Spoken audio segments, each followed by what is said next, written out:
and compliance, and those kinds of things. The next piece is going to be coordination.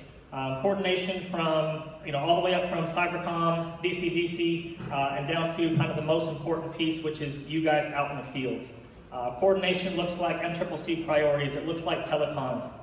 It looks like our ability to integrate the capabilities that we have out in the field from your guys' end and your mission, and making sure that the enterprise is there to support and make sure that we have the availability and effectiveness from the enterprise. Moving over to deconfliction. Deconfliction is big for us. So I'm sure you guys are all familiar with ASIs and PONs. So authorized service interruptions and periods of non-disruption. These are important, right? They have two very opposite meanings, but all to get after the same type of things, right? Service interruptions, we need to make sure that we understand what is going to be out and what capabilities we do not have, and we have to understand that across the scope for the AFNet. Right? As far as PONs, we need to make sure that things are protected. So if you have a mission, a critical mission, if you have an exercise or something that demands the high availability of those systems, then we have to make sure that we're deconflicting any PONs with those ASIs or other issues. And then terrain awareness, this is big, right? Situational awareness is huge for C2. For terrain awareness, we are looking at the battle space, we're looking at different enclaves and making sure that our systems are up, our bases are connected, and if anything does go down that is not scheduled, that we get on that issue, we start remediation, we get the right folks in to make sure that stuff does get taken care of. And then all of this is going to be timed up with the timing and tempo, right? I mean, it would be nice to have all the time in the world to fix some of these things, but ultimately mission is going to dictate that timing. It's always going to be important and always going to be needed fast, so we do our best to make sure that we have the right people on these issues with the right timing, and we can get it done in an efficient manner. With that, I'm going to drop down to that next level. So these first four boxes here that you see, these are going to be the 4 weapon systems. So I've touched on it a couple of times, how the AMAC has grown over the years. And previously, we were really just focused on the CYCS weapon system. But now we have broadened that scope. We do have 4 weapon systems that we are charged with oversight and making sure that we have the effectiveness of those weapon systems and the right people making those calls on those systems. So the first one's going to be ACD, second one's CDA. Those are both of the 33rd costs. If you're looking at what these 2 weapon systems do, ACD, you got to think intrusion detection, intrusion response. So if there is something nefarious on the network, if there is an incident that happens, ACD is going to pick that up, report that, and they're going to get after what they need to do to fix that, as well as the forensics side of the house. So who did what, when they did it, how they did it, and if any information was lost or changed. Moving to CDA, when you think of CDA, you're going to think about OPSEC. So any information that's traversing the unclassified network, leaving the Air Force boundary, if it has anything to do with OPSEC for CONOPS, for flight schedules, credentials, PII, anything of that nature, CDA is going to pick that up, alert the operators, and then accounts will be locked and some conversations will be had with what type of information was being sent. CYCS, I'm not saying that one weapon system is better than the other, but I did say that I was a 561st alum, so CYCS is kind of close to heart. This is all of your core services across the enterprise. All right, so if you're thinking mail, your vulnerability management, your storage revert, directory services, those types of things, right? That's all happening within the CYCS. So that's going to be the 571st, 83rd, 691st, and 690th costs. And then the 4th weapon system is AFNC. AFNC is 26 NOS. This is the base boundary. So they decide, who and what comes into our network. And honestly, they have been absolutely busy. I do not envy Major Lucas and the team there for the amount of work that they've had this year, but I do appreciate all your efforts, sir. Okay, changing up a little bit. With these last 3 boxes, these are kind of unique enclaves and units that control these last 3. So with our engineering, we do have an engineering squadron. That's the 38th out at Tinker. It is a squadron full of civilians. But these are our legit engineers for the Air Force. When we have problems, or if you guys have problems that go beyond the scope of what the enterprise capabilities are, this kicks over to those engineers to do some big problem solving or help with those critical situations. It's anything from network performance monitoring to VDI solutions to big Air Force projects that are going to take some time and obviously require that advanced skill set and experience. Next up on the slide, AF JWICS. This has recently changed the name to AF Sky, but this is all operated and worked by the 690 ISS. So what the 561st and 83rd and those COEs do for the regular enterprise or NIPR-SIPR, the 690 ISS works that side for the AF Sky domain. We did recently pick up a piece of their mission. So it ties into our terrain awareness piece we talked about a little bit ago. So we did pick up AF Sky monitoring and reporting. So now AMAC does have NIPR-SIPR and JWICS or AF Sky monitoring of systems for base outages and reporting of those issues. And then last, please do not ask me a lot of questions about this. It's SAP IT, handled by the 692nd out in Florida. Anything SAP related goes to them. I don't have a read-in, so I can't talk about that much. But we do appreciate what they're doing. Just have no idea what that actually is, but it is good work. How many of y'all were at the AFCERT social on Monday? Show of hands. Anybody there for Monday's social? All right, awesome. Hey, it was 33 years, I believe, of defensive excellence at the 33rd cost since they stood up as the AFCERT. So the ACD and CDA systems that are up here, right, they've been operating at the 33rd cost now for, in a different form, right, for at least like the last 33 years. Just to talk about defensive operations and how the AMAC kind of plays into that a little bit. One of the things that we found, at least when I went to, as part of the OC at the time, we went to Sentinel Range, some exercises with ACC. We decided to stand down the CDCCs at the MAGCOM level so that we could streamline reporting straight up to the OC for defensive cyber operations. And so when you guys, from a MAGCOM or a base perspective, need support from the defensive teams that are out there or from ACD specifically, or if you need a CPT or something like that, you're going to submit a Cyber 9-line first, right? So Cyber 9-line has gone through a few iterations. At first it was just a SIPR SharePoint on the OC page that you would go to and submit your Cyber 9-line saying, hey, I think I've been hacked, here's what it is, here's what's going on, here's all the details about my situation. The OC would triage that and then perform those actions necessary to task the appropriate organizations or entities to respond to that threat. I would say since then, we've deployed the Cyber 9-line application that's now available out there on Elixir. So if you go out to Elixir S, you can see the Cyber 9-line application that's out there. So I encourage you and your teams, if you have a cyber incident that you're responding to or that you think you need help or assistance with, to go out there and submit a Cyber 9-line. And specifically for the DCO side, that's going to be considered a red report. And that's to align us with DCDC's red and blue reporting. So red reports are suspected, malicious, or nefarious activity. And then it'll be tasked appropriately via the OC, whether it's a CPT or a base team or something else that needs to go out there and perform actions, or whether we can do it in garrison with the 33rd. That'll be decided at the OC level for now. A lot of discussions as to how the AMAC fits into that. For right now, it's awareness and understanding of that incident and anything that we can do to streamline the process to either get a machine back hooked up to the network so we can do forensics on it, or work with the MAGCOMs and MCCCs to better facilitate that interaction between 33rd or whoever needs to get eyes on the actual forensics logs or perform analysis. So sometimes you may ship drives, you may do other things, but all that requires your coordination and your assistance, and we can't do it without you guys as well. So we appreciate the support from your end too. And I'll say for the other side of Cyber 9-line, right, so there's also blue reports, which is kind of a new concept for us, I think, in the Air Force. I don't think we've done a whole lot of blue reporting. So blue reports, from the DCDC perspective, are outages, HASCOMs, degradations, or pre-deconflicted activity that might trigger some sensors or alerts from a red perspective, right? So if it's pre-coordinated or deconflicted, that's a blue report.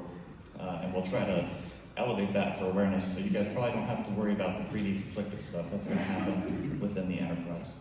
But if you guys have an outage, HASCOM, or degradation that's affecting you and your MAGCOM, I would suggest that you provide a blue report up, and that's automatically going to go to our AMAC crew to triage and give us awareness, not from a ticket perspective, right? So it's different from a snow ticket or a trouble ticket in that we aren't looking at the technical details in the 9-line report. What we're mostly looking at on the AMAC side is command and control. And so we're trying to gain a better understanding of what you're seeing on your end, what's happening out there in the field. And so if you as the MAGCOM go out there and provide us this type of reporting, we can get appropriate resources on top of it to triage it and understand what it is, do our deconfliction rules, right? Look to see if it was an ASI or something that may have gone wrong. All this type of stuff can come from the submission of a Cyber 9-line blue report. And so if you guys are out there in the field and you see one of these things that you need assistance with, please submit a blue report because our crew is actively monitoring the Cyber 9-line portal for those types of things. Yes, sir. Hey, Jason Kane, USAPF Africa A6. Is that process that you just described with the blue reports published in a Gen Admin? Or where do we get that? Where's that process? Yes, sir. So the blue report process, and the question was, is it published in a Gen Admin or somewhere where you can figure out what that process looks like and what I just described? So I did brief at the CFP forum, sir. So we host a quarterly CFP forum. That forum was recorded as well, and that provided a lot of details and kind of explanations on how to fill out the 9-lines, do all that type of stuff. There's also a user guide on the Cyber 9-line application. And then additionally, sir, we did publish a comment for our anticipated use of Cyber 9-line and who does what within the application. And it also provides you, hey, here's the portal you go out to, here's how you submit it, all that type of stuff. But 9-lines are meant to be pretty self-explanatory. All the fields in the 9-line are pretty straightforward. They're asking you for very clear-cut and dry things. That way we can get eyes on and triage it as quickly as possible. Yeah. So the work that you're doing from operational C2 and the OC and then coming down to tactical C2 and what you're doing is great. And then the maturation of what's going forward is awesome. And having those CFP conversations, also awesome. Publishing them in Gen Admins that are enduring, that we can go back into systems of records to pull those. And so we are all have a shared understanding and a shared consciousness with respect to how these processes work. So when you leave, we can point back to that. That's what I'm asking for. If we can get, as you continue to mature your processes to get there. Yes, sir. And the longevity is there, right? We did publish the CONAM in SIPR Dispatch, so that's a published document that's recorded for longevity in SIPR Dispatch. And then additionally, at the beginning of this next year, we plan on publishing a task board directing, so not just letting you know about it, right, but also directing. So I think we wanted forums like this, as well as the CFP forum, to kind of tee the landscape, right, let you all know that this is coming. And then directive, hey, we're going to be using this application as an enterprise starting on this date. Yeah. It's kind of nebulous to the folks who wanted to submit reg reports because the SIPR SharePoint now just revectors you to the OCs, to the Cyber 9-line portal. So that just automatically moves you over there in that sense. But how we use blue reports, right, how we use reg reports, all that's codified now and in those documents on SIPR Dispatch. Yeah, and I talked to Seth Bennett, and you used the word task board, and that's perfect. And then you talk about MCCs. How do we task the MCCs? The only thing I ask for there is socialize that, make sure you let the MAGCOMs chop on that. Every MCC looks a little different. You know, you're going to push on an open door with us at USAPF Africa. We're manned and ready to do it the way you described it. We just make sure all of my counterparts understand that clearly. I don't think you'll have any big pushback. It just might be timeliness of, because not, again, PACAF has only a handful of folks in their MCC, as an example, versus our 20 plus. Yes, sir. And we did have visits from like AETC, and we understand there's a lot of manning differences out there for the MAGCOMs, right? Especially whatever you can carve out high potentially for your MCC or whatever that looks like.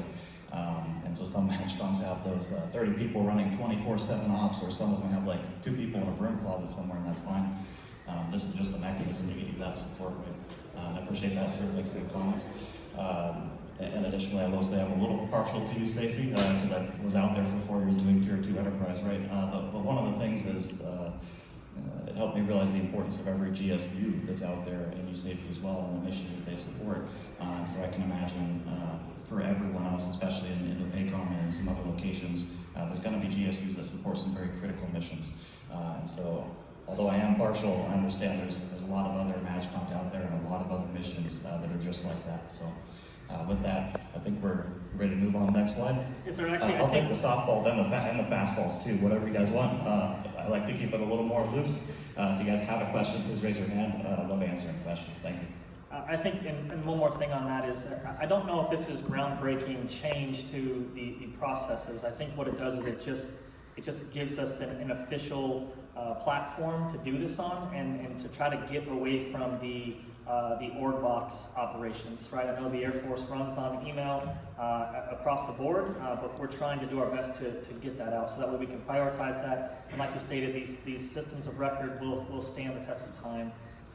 And I think that's the biggest idea behind it. Yeah, for our career command and control over email, it's proven ineffective, right? And I saw that at the OC as well. And we have to try to take our systems and migrate them from email as the lowest level. SharePoint would be probably the next, somewhere in the middle. And then JCC2, under an approved US Cybercom program of record and an application that has longevity with the big data platform for the Air Force, is where we want to try to get to for all of our command and control operations. So I'm also working on things like Air Force CCIR application, so that we can keep better track of CCIRs, move that from an email-driven process into a program of record, right, where it manages and streamlines our command and control operations to make that easier and more efficient for our crew commanders, so they can keep track of your guys' problems and not worry about what email came in over last minute, right? Yes, sir. All right, and then kind of going back, I've got one more point for this. You see the bottom there that this is all basically driven on cyber intelligence operations. From DC US Cybercom with their intelligence driving orders down to the AMAC. We integrate every single day with our A2 folks, our intel folks, to make sure that we have some context to the why we are actually doing what we're doing, and that way we can prioritize those things and get after some of the most severe items on the network. All right, up next, this is kind of the flow of how the Enterprise C2 works. So I'd like to kind of, as you see the visual up here, I'd like to kind of take you on a ride. So I'll start with an end user at a base has an issue, right? They send it to the CFP. The CFP is then collecting all of those issues within their AOR. They start to see that there's a much larger issue than just a single user, and they'll push that up to the MCCs. Right, the MCCs then take their AOR and do the same thing. Once they start to notice that they either have a widespread issue across their MATCHCOM, or they have a high enough issue for a VIP, or it's causing big mission impact, then the MCCs will make that a part of one of their top 5 priorities. From there, the AMAC will take those top 5 priorities and get them out to the appropriate units to make sure that those priorities are being tackled. Making sure that the issues are being resolved or changes are being made. If something does kind of go outside of the scope of the enterprise, at that point we will transfer it over to some of our support functions and other mission partners like DISA or CACI. CACI's in the room, appreciate you guys. Also LCMC and some of those other big Air Force PMOs and larger platforms or services. Once that issue has been remediated, it just kind of goes right back, right? AMAC tracks it, understands where that's at, and then that gets pushed back to the MCCs and the bases to make sure and confirm that the issue has been resolved, the changes were made, and then ultimately, what was requested or what was reported was actually identified and taken care of. And this is all because of the AFCyber Op Board 210017, the Operational Specular Cartwheel, which gives the AMAC the authority for DOTA operations from AFCyber. Before we go to the next slide, I just want to have a couple things. Number one, if there's one thing that you take away from this briefing, I hope that's the number that you see on the left side. And this is a number directly to our ask for. You call this number, you should be able to get hold of somebody, right? If you're not able to get hold of somebody within the next 5-10 minutes, personally give me a call. I'll make sure someone calls you back, right? It's a 24/7 shot. Someone should be manning the phone 24/7. You should be able to get hold of someone. What's your number? Sir, 410. 8675. With that, I know there is an old AMAC number that some of the field knows about. I would ask that we refrain from calling that number. We're also in the process of decommissioning the number as well, so there's only going to be one number for AMAC. And number two, look, we are the ones that are working with the tactical units directly. I know that some of the fields sometimes go far direct to the tactical units. That creates a little bit of dilemma for us in the tactical units, right? First of all, when you call tactical units directly, we are not tracking what is going on, right? We cannot call our tactical units and ask them what they're working on that we're not tracking, right? With that, you lose some of the advocacy that we can have for you to work those tickets with the tactical units. And 9 times out of 10, if you're calling the tactical units directly, you're getting some random operator on the floor, most likely. You're not reaching the leadership directly. That, the operators on the floor, they may not have the flexibility to change up the priorities for that unit, which is something that we can do for you. So please let us in the loop if you have any issues and go through us instead of going directly to the tactical units. So those are the 2 things I had. Thanks. Sure. Real quick, I saw we have an acronym on there, COE, it's DOE. Does anybody not know what that is? Anybody want an explanation? Yeah. Okay. Got at least one who wants an explanation. So COEs are our centers of excellence, right? And so when we talk about prioritization and who we're passing the issue that you bring us as the AMAC over to, it's going to come down to our centers of excellence. So we've got folks who are specialized in these different centers for different technological areas, right? So directory services, storage and virtualization, infrastructure, monitoring management. So we've got people who are in these different specialization areas who perform these on a day-to-day basis, and getting you to the right place is something that we try to do. And so we structure that within the wing as a center of excellence. And along with that comes all the training, all the stand eval, all the processes to equip our operators to do that across the entirety of the enterprise. But one unit is generally designated as the center of excellence to coordinate that across the entire ring, across the globe. So that's what center of excellence means to us. Thanks, sir. All right, now we're going to get into a little bit of the weeds for what the AMAC looks like and our capabilities. So we do have 5, I'll call them sections, but these first 3 are going to be work roles. These first 3 are going to be what you see or who you're going to get on the phone when you call the AMAC ops floor. So we have ops control, terrain awareness, and integrated security. Ops control, that's going to be the gatekeeper to the AMAC. They're the ones that are answering the phones, answering emails, dealing with the priorities, MatchCom priorities, setting up telecons, those types of things. Right, that is kind of the basic, the foundation of what AMAC operations is. So every operator coming in will do a stint in ops control for a period of 8 months to about a year to build that foundation to understand exactly the type of issues, the type of things that are coming to the AMAC floor.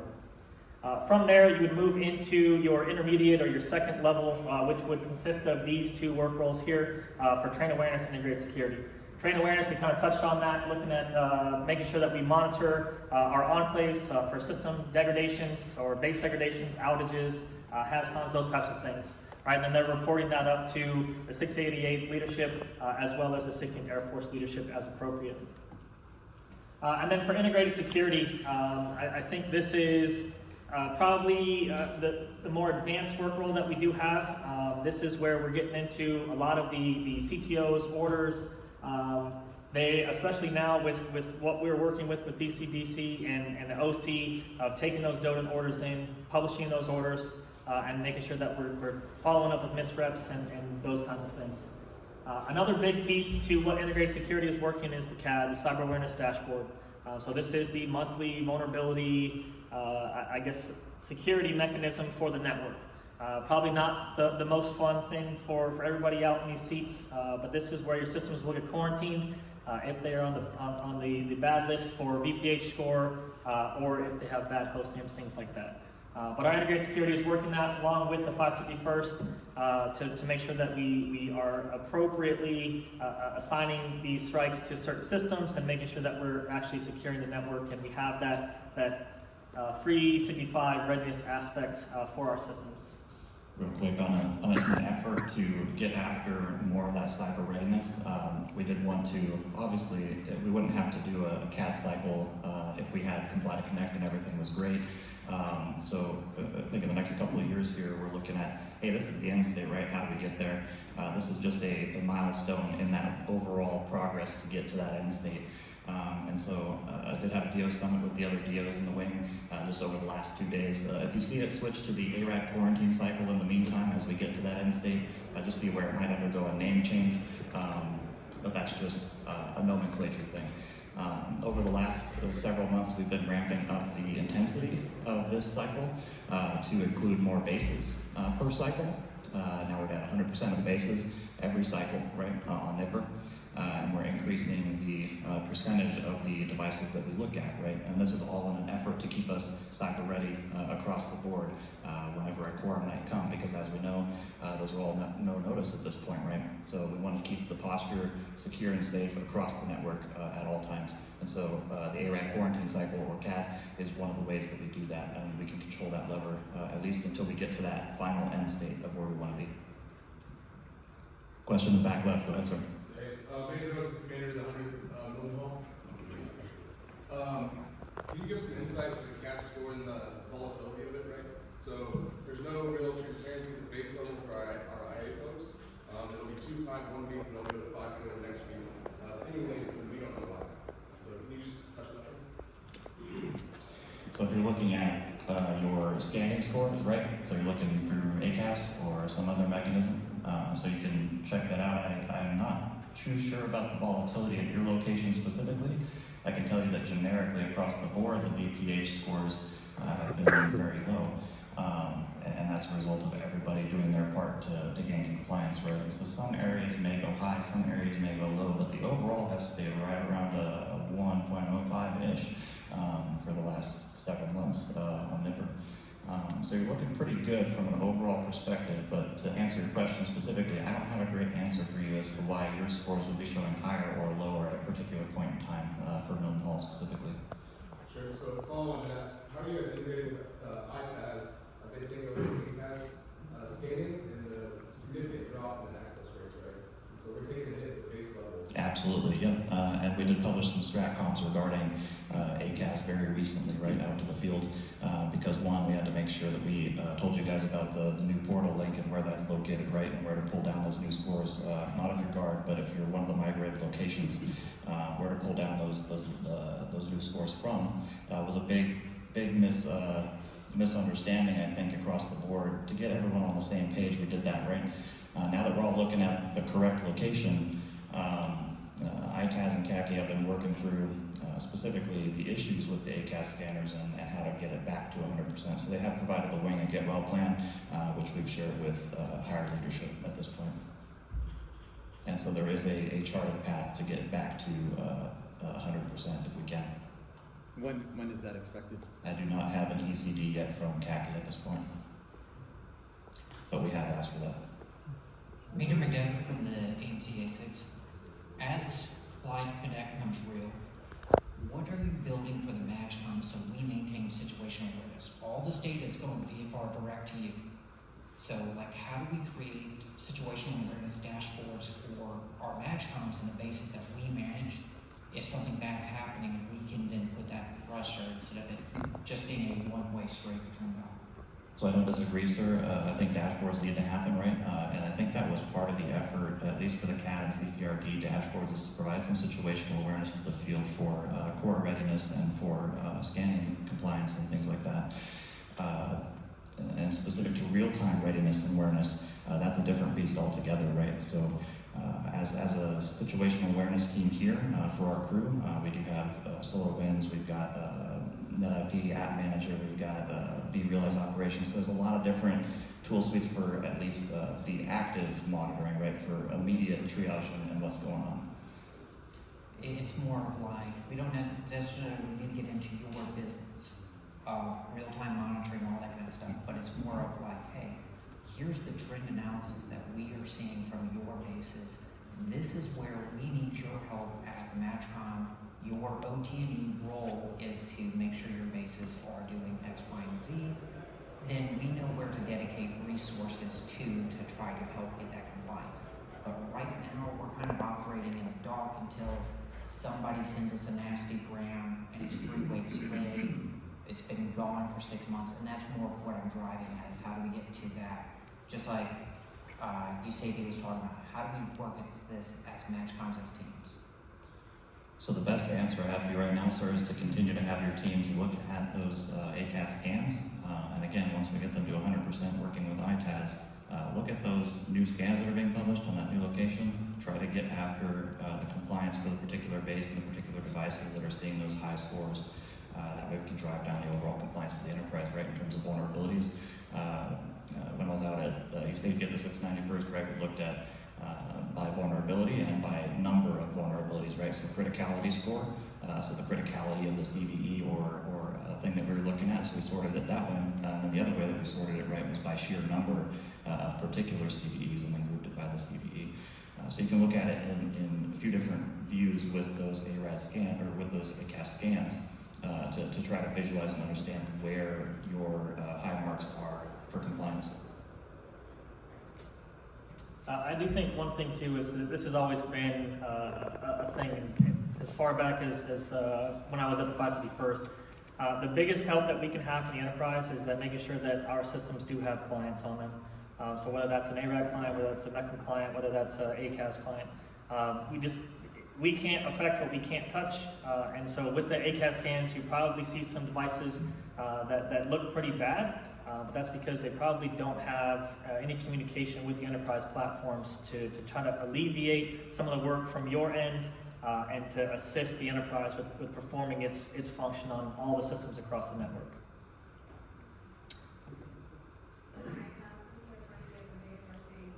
Are you guys tracking STIGs also? So we will perform STIGs as they're released quarterly by DISA on a quarterly basis for our devices specifically. The base is now being tasked to maintain and this entire posture. Number of areas within the school department are manned by higher up, like the 698. You know, we talk about directory services. Those are things that we can't get to. What is being put in place for the bases to get that information? Because you know, as our bases are struggling, we're expected to buy a number that our staff is agreeing with at, and we can't do it without all the information. Yeah, yes, We know ma'am. there's not a whole lot of time to get some groups, you know, up to date. Yes, ma'am. The switch to no notice has made it to where you essentially cannot prepare for this, right? Correct. But the preparation is continuous. You have to be always prepared. Entity's playing a big part of this now. We're expected to know all this ahead of time. We're just putting us in a situation where not we, but it's setting up a situation for base to fail. Right, and when DCDC decides who to inspect and when to inspect, obviously that can cause some issues. But if you're always continuously ready, obviously you would be ready. Outside of it, they're not giving us information or data. If, you know, a common complaint there, like, for instance, you like to record, you know, ESS. What do we do? Yes, so for non-compliant enterprise things, our COEs are looking at those things that are affecting from the enterprise level, right? Whether it's a STIG or a GPO or something else that might be affecting your team during their core, we're looking at that from the enterprise side to try not to impact your score the best we can.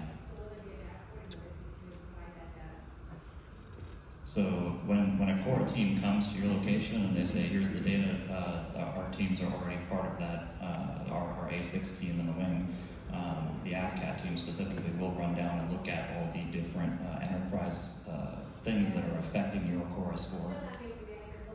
I think to kind of add to that, just understand that with this change, you know, the 688 leadership is tracking it and is putting a big effort to making sure that the enterprise is doing what the enterprise is supposed to do. As far as the awareness and dashboards and things like that, I don't think we can really speak on that now. I don't think there's been those conversations. So I do hear you, ma'am. I just want to give you some reassurance that the enterprise is understanding of the situation and doing our best to make sure that we are doing our job as well.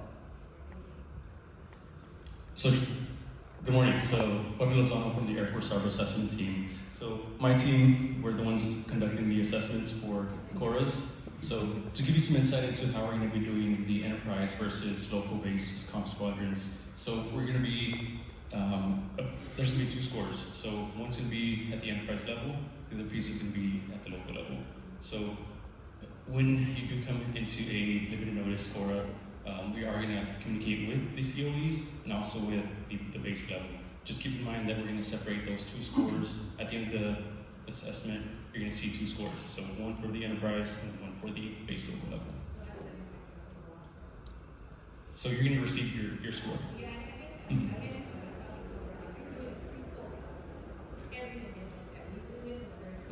I'd say everything does get looked at, right? But when they go to break down the scores, they're splitting it between your location and the enterprise. So that way, if the enterprise does have a big effect on your score, that'll reflect in the breakdown of the score composition, right? Yes. That way, General Hensley won't blame you and your team for messing up on a core. They'll blame the enterprise because we've split it out that way, right? Correct. That's the new change that we've implemented within our coras.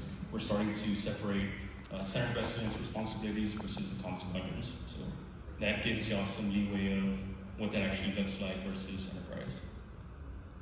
Now, with respect to time here, we're just going to kind of push along, not disregarding the question of the situation. You understand it. We do invite the conversations for after the briefing, but we do have limited time here, so I appreciate you. Moving up next, our last two sections within AMAC. These two sections are going to be mainly manned by civilians and contractors, more in the off-crew or non-crew functions. So we have problem operations. They're just looking at some of those bigger issues that we have or longer projects that we do have. They're liaison with the 38 to make sure that they're getting after some of those projects. And then for orders management, this is where some of the dispatch orders, task boards, gen admins, plan orders, the publishing of those orders, as well as tracking and approving those POAMs or the plan of action and milestone. And then one thing, we're not going to kind of deep dive into this. This is a little bit more for awareness. So NDCIs or negligent discharge of classified information. Some of you might have seen this as CMIs. That's what they are. This is a problem. And the problem is that we have about 1.2, 1.5 NDCIs per day. And so we definitely need your help to make sure that we kind of minimize that, because ultimately, 0 is that goal. Right? These are a nightmare. They affect a bunch of people, lock out a bunch of people, and you can't get after your mission because somebody replied all to 45 people, and now everybody has been affected by some type of classified information on the unclassed systems. But ultimately, we'll go down to the bottom here. I'll look at the incident flow. Once the declaration happens and it is deemed an NDCI, at that point, the lockouts and containment start to happen. From the enterprise, we work standardization because if we didn't, you guys would just log in and sync back up with enterprise, and we'd be in the same boat. So enterprise standardization, then local containment, local standardization, and then finally that final form 1 has to be submitted. Once that's submitted and accepted, that is where we can start to work the account unlocks and kind of get everybody back to business. So definitely need your help. This is a nightmare every single time that this does happen. Hey team, so a couple things about NDCI. One, Sergeant Murphy mentioned it, but we are dealing with up to 1.5 NDCI per day, 365 days a year, right? And there is no one between the customer and AMAC that handles NDCIs. We are directly working with y'all to solve and rectify every single one of these things. So we need your help, right? One. The other help that we need is when we ask for the data to query for, to find the actual compromised data. That is actually the longest thing in this process, right? Because if we have to go back and forth between AMAC and the customer to get the right query data, that can take days and weeks to resolve this issue. I can tell you from the experience that most of the time, enterprise identification, that takes no more than 48 hours. But that's after we get the right data to search for, so we can get the data out of the network, right? Local sensitization, that's up to the CMPs to perform. So it may seem on your end a very long process, but also remember that when we have an NDCI, it's not usually one base and 2 people. It's multiple bases, 15 bases, 400 users involved. So it's a huge effort, and that is for one single NDCI. So you have to kind of understand the gravity and the scope of these things, and we're working through them, right? And there is an ETP process, right? Again, we're here to ensure mission assurance. So there is an ETP process. If there is a no-code mission impact account that is locked, please utilize the ETP to let us know, hey, we need these things unlocked, and we can get them unlocked pending mission impact. But that mission impact has to be there. The duty title alone isn't just, that doesn't speak to us what the mission impact is. So please give us the right data the first time so we can get the account unlocked as quickly as possible. Thanks. And then, all right, this slide is just about the leadership. So you see a couple of them in the room here, but one that we haven't seen is Mr. Henry Hall. He's our deputy director. But there is contact information, our email for everybody up on the board here. So with what Colonel Seok was saying about if you do not, if you feel like you're not being responded to or nobody answers the phone on the floor, please contact one of these two gentlemen here, and they'll make it happen for you. But I doubt that will be the case. Our airmen on the floor were having a competition to see how fast they could answer the phone. I called them one time and it answered before I even rang on my end, so I was like, hello? They had already answered, so I don't think we're gonna miss your call, is all I'm saying. And then with that, do we have any other questions out on the floor? Yes, sir, in the back. Major McDonough, AMC. How are y'all integrating with platform IT and operational technology? Are they integrating y'all into this process? We're being told censor the weapon systems, and that data is going to magically flow to 16th Air Force. Are y'all involved in this process? So the AMAC specifically, sir, is not involved in that. I would say that's going up through the probably mission threat tracker.